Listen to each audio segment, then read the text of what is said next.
One Piece episode 957. Oh my gosh. That was one of the craziest episodes I've seen to date. And with the animation style and the storytelling style that we're going in with the Wano arc starting up now, or well, we're in the midst of the Wano arc in the anime. Man, it couldn't have been better. Honestly, the bombs that were dropped in this video, we know that something happened with Sabo, Vivi, and Cobra, but we don't know what happened exactly. I'm just gonna speculate and say that Vivi got kidnapped maybe because she was on Ibu's wanted poster. She was one of the people that he wanted to erase for some reason. Cobra, I feel like Cobra is the one that died. I don't think that anyone else would die. If Sabo died, my wood would fall off. I mean, like, it wouldn't make sense. And Vivi is also like, she's basically a straw hat. There's no point in well, maybe for like dramatic effects, you could say that she would something would happen to her, but I don't think that she died. It definitely not Sabo. So it was definitely Cobra that could have died. And Morgans. This is crazy because I never really fathomed this before, but Morgans is one of the most powerful people in One Piece. You could say that he's the fourth great power besides like the Yonko, the Warlords, and the Marines. Also, the Warlords got abolished, so I guess that's not a thing now. So he's the next greatest power in One Piece with the control over the news, because honestly, you think about it, people that control the media nowadays, they're very powerful. People that can use like media, social media to like push across agendas, like they're extremely powerful. So the only media outlet that we know of is the news coup in One Piece, and if Morgans controls that, he basically controls all the information that's being sent across the One Piece world, across the Grand Line, the New World, everything. So basically, it was actually Morgans that cemented Luffy as the fifth emperor. So that's something insane. I don't know if people really fathom that he was actually the one that made Luffy the fifth emperor, and that's insane. Like, he was the one that reported on everything. So without the news coup, without the news services, the world would just be in the dark. Like, it would be another next Voyage Century. So I feel like Morgans is a very, very important person, and we should look to what's gonna happen with him in the future. But thinking back to it, like, the Warlords got abolished, and we got this crazy epic scene with Hawkeye. We didn't even get to see Hawkeye actually as the Warlord. We never got to see him. We saw all the other Warlords. We saw Weevil. We saw Hancock. We definitely saw Hancock. Hancock's character design was crazy. All right, I know you know about that. All right, we saw Buggy, who for some reason actually looked epic to me till like the end of the episode, where he's like, I'm gonna run away after you guys fight these guys. But Buggy actually looked very epic, and that whole speech that was like given across with from Hancock to Mihawk to Buggy at the end, it was crazy, man. That actually gave me goosebumps, like, because that was insane. But basically, I feel like the Warlords, nothing's gonna happen to them. I don't think that they're gonna even take any of the Warlords down. Like, I doubt that Kobe's gonna have the power and the man force to take down Hancock. Hancock is very strong. I feel like her power is understated because of like, well, other characters in the story, other Warlords in the story, mainly like Mihawk, I guess. But yeah, she's very powerful, and I guess Weevil is also very powerful. I don't know. We haven't really seen anything from Weevil. Weevil, I feel like he is a commander level threat, but there is no brain behind that power, so like it's just all brawn. So I feel like for now I can't even really speculate about him, but where does Weevil go from now? I think that Weevil will end up in Wano for some reason. Like, I feel like there's just gonna be another force in Wano, and since Weevil we already know was hunting the Whitebeard pirates, I feel like he is gonna be later, way later on in the story, he is gonna be fighting maybe Diamond Jozu. Jozu was sick. He's probably one of my favorite like devil fruit users in the story. Like the diamond fruit. That's just insane.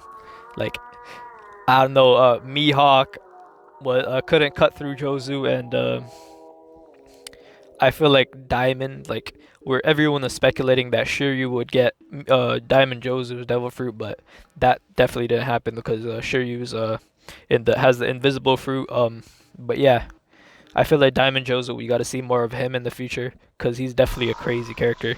But yeah, it was crazy. We got like a big like recap on all like the Yonko, the world government, and the ship guys. We got like a recap on that to see like exactly who they were and what their roles were. In case we didn't already know that, but like I'm just sure that they were just wasting time with that. But it was insane nonetheless. Like, it just made everything more epic. I feel like in the future, we're gonna see that Sabo has been captured by the Marines, so we're gonna have one of those things again. But then I don't know how that would work because did Sabo give Luffy his Viver card, or did he take a piece of Luffy's Viver card? Because I feel like they all took a piece. Yeah, they all took a piece of Luffy's Viver card. So I don't know if Luffy's gonna find out sooner or later, like if Sabo's been captured or something. But I think like that's where it's going. And Vivi's gotten like captured as well. Like she's been kidnapped, and I feel like they're gonna have like a moment where they're gonna be talking about Luffy and whatnot, and, like whatever like jail they're stuck in. But I feel like Cobra has definitely died.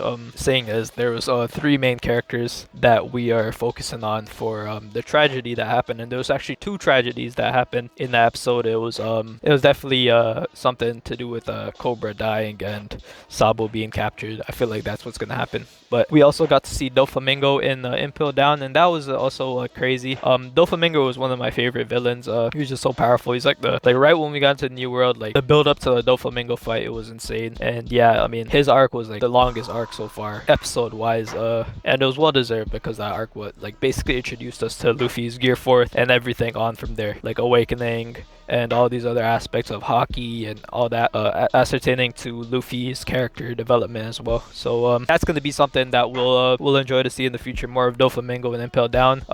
Anyways, I feel like there's going to be some sort of incident brewing on the side that I don't think we're going to continue the news about this, because there's more important things happening in Wano as to our main characters, the Straw Hats. So we'll see in the future what happens. Like I feel like maybe like 100 episodes down the line, maybe 50 episodes down the line, we'll see what happens with Sabo and the Revolutionaries. But Monkey D. Dragon, he looked very, very shook, to say the least. Like this guy's definitely very powerful.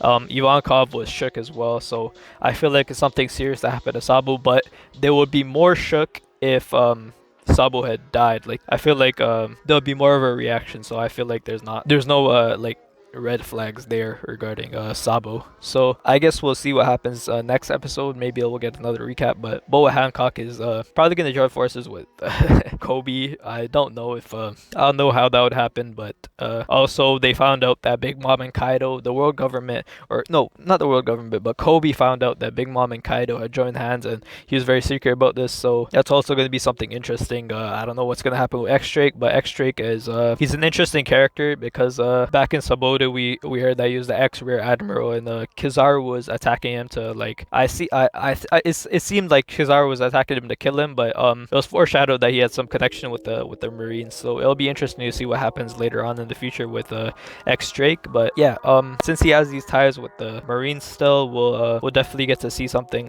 Kobe was responding to him as his junior, so X-Drake was actually Kobe's superior. So that's also interesting. So we'll get to see how strong X-Drake actually is in the future as well, because I feel like he actually is like with the Ancient Zone. I feel like his power is also understated since Sabodi, but he is also supposed to be a powerhouse. So we'll get to see in the future for sure. Regarding Luffy with the new Haki, he has mastered it, so that is crazy. We're gonna see something crazy with him, and the fact that he has mastered this new Haki, and along with the intro or the opening of One Piece in the show, we'll get to see that we see that he knocks down Kaido in dragon form with his Gear 4th, with his regular form with the new Haki. So that's gonna be insane to see in the actual anime coming up in the future. But that's a long way along in the story. I feel like this was just a recap update, but big news, Morgans, don't sleep on him. He knocked out a CP9 with straight punches, wing punches, and the fact that his island is able to like navigate across the world freely with like the news crews carrying it, that's also very crazy. So he's also a sleeper in the background, so we'll get to see more from him in the future, I suppose. But yeah, that's all that happened in this episode that I feel like it was crazy. I'm speculating that the outcome of this episode will come along in the future more than maybe next episode. Like we'll see this we see the impact of what happened at Marijoa later in the future, because that is like a whole nother big arc that I guess we'll have to explore, and I feel like now is not the time for them to go into it more in detail, but it was cool to see nonetheless. So we'll see more in the future. I feel like that's what happened in this episode, and that's what's happening in the background. So Ace and Blackbeard had a fight at the Naro Islands, and Ace lost there. So I feel like Sabo lost to two admirals at Marijoa, and they clashed there. So I feel like there's like character mirrors going on here. There's like a character, because they're both Luffy's brothers. For now, that was a crazy episode. I'm very much looking forward to the next one, although I don't think it'll be back to the Reverie arc or whatever. I feel like it'll be a more more of an update in Wano, which I'm also looking equally as much forward to. So I'll see you guys in the next episode. By the way, I should put a spoiler tag on this video anyways. Yeah. Peace.